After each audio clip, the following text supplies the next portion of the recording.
19-year-old Kenya M. was a fun-loving girl who regularly went out to have fun with her friends like any college student would one night. On the 31st of March 2011, Kenya decided to go to a club in Denver, as the people of her age would normally do. She soon became a little too intoxicated, and as a result, the bouncers removed her from the club. Kenya was too drunk to remember that she had to take her belongings with her too. After walking for a while, a car stopped near her with a man inside, who offered to give Kenya a ride home. But she never arrived home soon. It became clear that Kenya had disappeared and might also have been murdered, and there was only one clue that could lead to answers related to her disappearance: a text message from Travis Forbes, the same man who gave her a ride.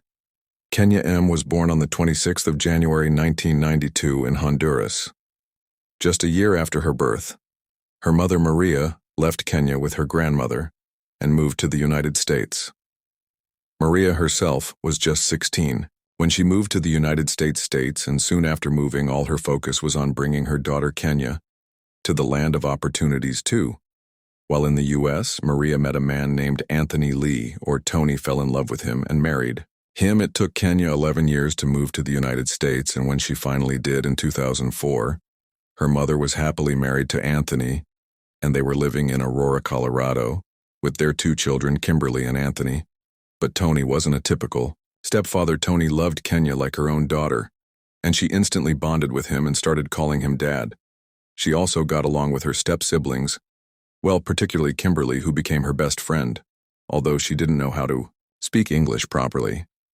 Kenya was a bright student in school. After graduating from Cherry Creek High School with good grades, she got admitted to a college in Denver for a degree in broadcasting and moved there to live with her boyfriend L.S. Easton. As far as Kenya's personality goes, she was a kind but extremely fun-loving individual who had a lot of friends and an active social life. Life was going well for Kenya, with lots of fun with friends, love and care from family. Until one fateful night, it all changed while in college. Kenya and her friends made fake IDs to enjoy adult life in clubs and bars around Denver. Since Kenya had never been in trouble legally, neither Tony nor Maria knew about her fake IDs. On March 31st, 2011, Kenya made plans with her friends to go to the Denver club and have fun like they used to do every week. Kenya shared a strong bond with her family and regularly updated them about her plans, but she didn't share everything, and this time too told her parents that she was going to a hookah bar. They already knew a bouncer at the club who let them in every time they visited.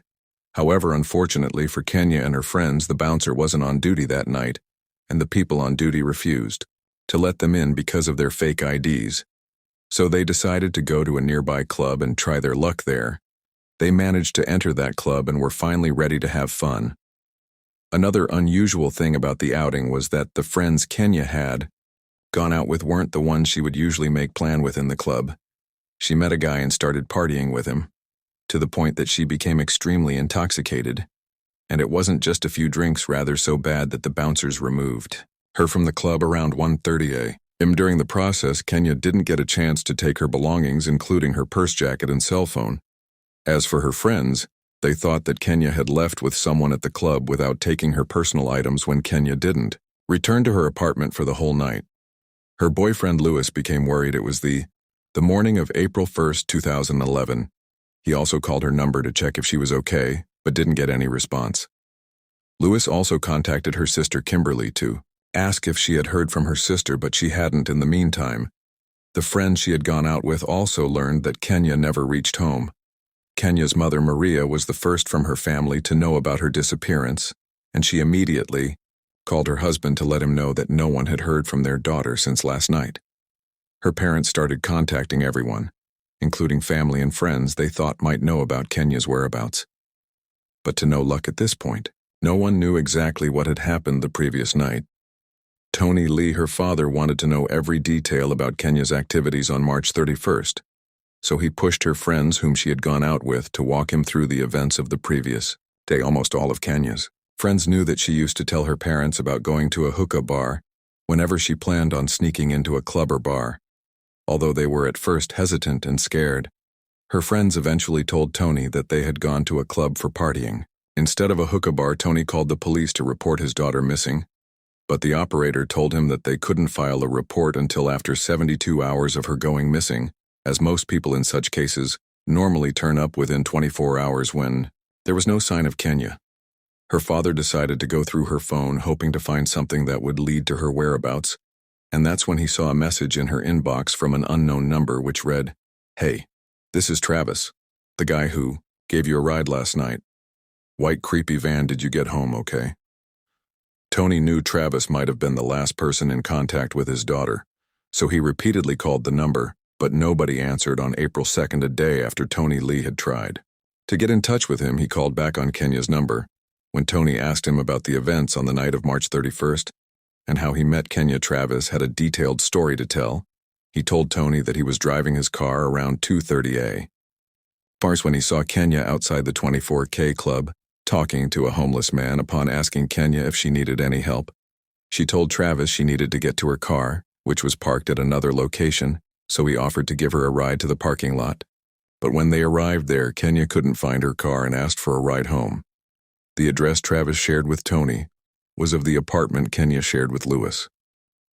According to Travis, he knew the place because he had recently rented a bakery nearby. While Travis was driving Kenya to her place, she told him that she wanted to buy cigarettes, so they stopped at the Kiko gas station. Although the station was closed, there was an Asian man standing nearby whom Kenya requested for a cigarette. According to Travis, both Kenya and that man were speaking in Spanish while they walked off, and it was the last time he had seen Kenya. Tony sensed something was wrong in Travis's story, so he once again called the police, informed them about Travis and his story, and requested that they file a missing persons report. But his request was once again turned down by the authorities on the grounds that it still hadn't been 72 hours since Kenya's disappearance with no help from the police. Tony decided to call Travis once again, who said he was willing to meet Tony at the same gas station where he had left Kenya a couple of nights ago. Tony grabbed his 9mm handgun and left for the Kiko gas station. Despite his wife not liking the idea and asking him not to go there when Tony didn't listen to her, and left, Maria called 911 and told the authorities that she was worried for her husband because he had gone to meet an unknown man with a gun, although there was nothing illegal in Tony taking the gun with him because Colorado was an open carry state. Maria was worried that anything could happen if Tony's emotions overcame him. As a result of Maria called, 2 police officers were already at Kiko. When Tony arrived at the gas station, Travis was also there and had brought a friend with him as well. One of the officers approached Tony and asked him to put his firearm away and wait in the car, while he got Travis's version of what happened on the night of March 31st. Travis shared the same story with the police officer as he had told Tony over a call a day before. Travis seemed like a genuine and trustworthy person who was telling the truth. But one thing that didn't sound right to the police officers was why Kenya walked off with the man she had just met around 3 in the morning, while the officers were interviewing Travis Forbes. Tony went to have a look at his white van, the same vehicle he had mentioned in his text to Kenya. As soon as he got close to it, he could identify a strong smell of bleach coming out of the van.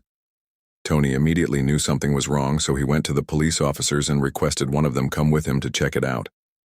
The officer accompanying Tony also smelled bleach when he got near the van, although authorities cannot search any vehicle without probable cause. Lucky for them, the numbers on the van were temporary and were expired by 3 days. The officers asked Travis's permission to look inside the van because of the expired numbers on the plate. He agreed and opened all the doors apart from the smell of bleach. The first strange thing that the officers and Tony noticed was that the rear of the van was extremely clean with new carpet, and the walls shining as if it was coming straight out of a showroom. However, the front was completely opposite, with food paper and empty cans. Everything spread as if it was a trash bin. Despite this, the police officers couldn't take any further action and couldn't search Travis's van without a search warrant before the meeting ended. Travis asked the officers to talk to Tony Lee alone. He apologized to Tony and even cried for not following through on Kenya on the night of her disappearance to make his story believable. 72 hours after Kenya's disappearance, on April 4, 2011, the police finally opened a missing persons case on Kenya. The FBI also got involved in the case, and on the day when Lee and Maria had to go to the police station to give their statements, they received a call from the FBI about their daughter's disappearance. Detective Nash Guru of the Missing and Exploited Persons Unit was leading the investigation, whereas Detective Estrada was also there to assist him. in case it turned into a homicide investigation. The investigation began with the person who was last to see Kenya. On the night of her mysterious disappearance, Travis Ford, who was brought in for a formal interview on the 6th of April. It was a day after the investigators received the surveillance footage from the bakery where Travis was renting a space for his business, but during the interview, too, Travis's story didn't change, and he repeated it the same way he told it to Anthony Lee and the officers at the Kiko gas station. This time he even added that Kenya left with the unknown Asian person he went to see his girlfriend Carrie Humphrey at her home and arrived there between 3 and 3:30 a.m. When his girlfriend was asked about it, she also confirmed that Travis was with her between 3 and 8 a.m. However, when his phone records were checked and his location was checked from the said time, it was discovered that Travis never really went to his girlfriend's place. In fact, he was nowhere close to her home around 3 a.m. on April 1st, was in Keenesburg. One more thing that didn't match Travis's story was his routine. The next morning, he told the investigators that he went to work around 8:30 a.m. According to Monica Puley, the owner of Deb's Bakery, where Travis worked, he wasn't supposed to be at work on April 1st.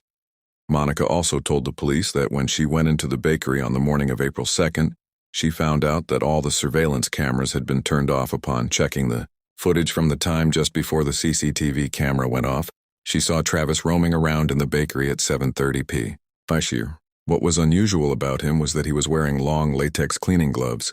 When the footage from the evening of April 1st was reviewed, it showed Travis rolling a large white cooler on a cart, in which he took into the walk-in freezers. In the bakery, the cooler was closed with duct tape after putting the cooler in the freezer. The surveillance footage showed Travis Forbes carrying a roll of carpet into the bakery. Trav went to his van once more and brought what appeared to be a bottle of bleach. After this, the security cameras were turned off. It was clear that Travis's movements in and around the bakery were suspicious, since there wasn't any CCTV footage available either. The investigators decided to interview other business owners in the buildings around the bakery where Travis worked. One of the people told the officers that late in the evening of April 1st, he saw 2 men burning a 55G barrel. He also said that a white van was parked nearby. Another man told the investigators that on the evening of April 2nd, he saw Travis cleaning a white cooler in the back of his van, which was parked behind the bakery. When Monica, the owner of the bakery, asked Travis about the smell, he told her that it was marijuana that had turned moldy. He also told her that the reason for turning off the bakery surveillance cameras was that he wanted to change his clothes. However, Monica didn't believe him and told the investigators that Travis had frequently lied to her. Monica also noticed that Travis had a gash on his arm when she asked him about it. He told her that he was attacked by a homeless man while he was sleeping in his van. The police searched the bakery for evidence related to Kenya's disappearance, but couldn't find anything. Since the investigators didn't have any convincing evidence against Travis Forbes or clues about what happened to Kenya or where she was, the police had to let Travis go. The authorities also asked the public to help them find Kenya and let them know if they found any information about her. In the meantime, the news of Ken's disappearance went viral throughout the United States. The media also soon found out that Travis Forbes was the one who saw her last, which led to him giving several interviews to both electronic and print media. In some of the interviews, he became emotional while talking about all the things he could have done in order to save Kenya. But despite his frequent appearances as the well-wisher of Kenya and her family, the police knew he was hiding something, so they decided to do a thorough background check on him to see if he had any criminal record. And that's when the big breakthrough came. Travis's past was filled with crimes. At the age of 17, he was charged with breaking into as many as 16 homes in Fort Collins and stealing $115,000 in cash and other items. He had also been convicted of felony burglary and sentenced to 9 years behind bars. However, he was later ordered to join the military camp instead of serving his term in jail. But just 2 months into the camp, Travis was kicked out and placed on probation in 1998. While on probation, he was convicted of criminal harassment and broke his curfew as many as 43 times. He also went to jail for throwing rocks at women. Jogging in a park in 2004, 1 month had passed, and there was still no sign of Kenyan, while the police continued their investigation. Travis suddenly disappeared. This raised concerns, and the detective working on Kenya's case started looking into him on May 6th.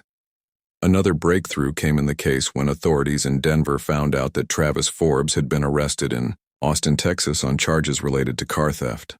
Although this crime had no connection with Kenya's disappearance, it gave the authorities in Denver a chance to question him. The next challenge for the authorities was to have Travis Forbes extradited to Denver to try him for Kenya's case after a lengthy process that took more than a month. Travis Forbes was brought to Denver on the 30th of June 2011, but just a few days after he landed, the prison charging him for car theft decided not to press charges, and the Denver police was left with nothing to keep Travis in custody. Despite letting Travis go, the authorities kept an eye on Travis and his activities. Soon after getting released, he moved to Fort Collins to live with his father. For 3 days he was followed by the Denver police, but they eventually stopped surveilling him as he wasn't causing any trouble. But just 4 days after moving to Fort Collins, Travis did something that would shock everyone and become undeniable evidence against him. On the night of July 4, 2011, a 30-year-old woman named Lydia Tillman was walking home after watching fireworks in downtown Fort Collins.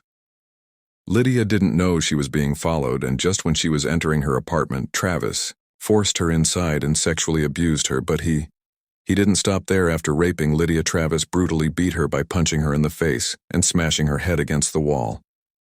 Lydia tried fighting and resisting, but eventually gave up. Before leaving her apartment, Travis put bleach on her body and set the apartment on fire. Although severely beaten and bloodied, Lydia jumped from the apartment window and was immediately rushed to the hospital. Because of the bleach, there wasn't much evidence left for Fort Collins's police, but they were able to collect microscopic DNA from Lydia's fingernails on July 7th. Detective Jacqueline Shakely of the Fort Collins police contacted Detective Nash Skuru in Denver and told him that she suspected Lydia's attacker could be the same person who had disappeared Kenya. In light of new evidence, officers from both Denver and Fort Collins police departments started surveilling Travis Forbes once again. His activities proved that the police were following the right person. Travis would spend hours outside bars and clubs stalking women. In the early hours of July 10th, he was talking to a woman outside a club when an officer entered, interrupted the conversation, and asked him about his identity. Travis lied and told the officer his name was Travis Kennedy, and he didn't have his ID with him. Not only this, he also told the officer that he neither had a phone number nor did he remember his address. He was let go, but he reappeared at the scene 20 minutes later with a different shirt and a hat around 3 a.m. Monsieur Travis started following another drunk woman when the police arrested him for lying to an officer about his name. Travis wasn't told that he was also being investigated for Lydia Tillman's case and was informed that he was only held for a misdemeanor on July 11th at 10:45 p.m. Travis was about to post his bond when the DNA report from Lydia's case came and matched Travis's DNA from the car theft in Austin around midnight on the 12th of July 2011. Travis Forbes was rebooked by Fort Collins police for sexual assault, arson, and attempted murder when the questioning began. Travis wasn't only asked about Lydia Tillman, but about Kenya Mong as well. On August 26th, Travis Forbes offered to tell the authorities everything about Kenya M's disappearance. In exchange for a deal, he didn't want to go to prison, labeled as a sex offender, and also demanded that the prosecutors wouldn't push for the death penalty. According to Travis, he and a friend first saw Kenya outside the 24K club talking to a homeless man and offered to give her a ride home first. They tried getting Kenya a cab to her apartment, but when they couldn't find one, the three of them got into Travis's white van. Travis first dropped his friend home, and when he saw Kenya had passed out in the van, he tried raping her. However, she woke up and tried to resist. This is when he strangled her to death, placed her body in a cooler and put it in the bakery's freezer before taking it to Kennis BG and burying her there. Travis then returned to the bakery and burned everything that could link him to Kenya's disappearance. Travis pleaded guilty to the first-degree murder of Kenya on September 26, 2011, and was sentenced to life in prison without the possibility of parole. He also pleaded for the attempted murder of Lydia Tillman and was sentenced to 48 years in prison, which was to run concurrently with his sentence in Kenya M's case, marking an end to one of the most terrifying cases in Denver.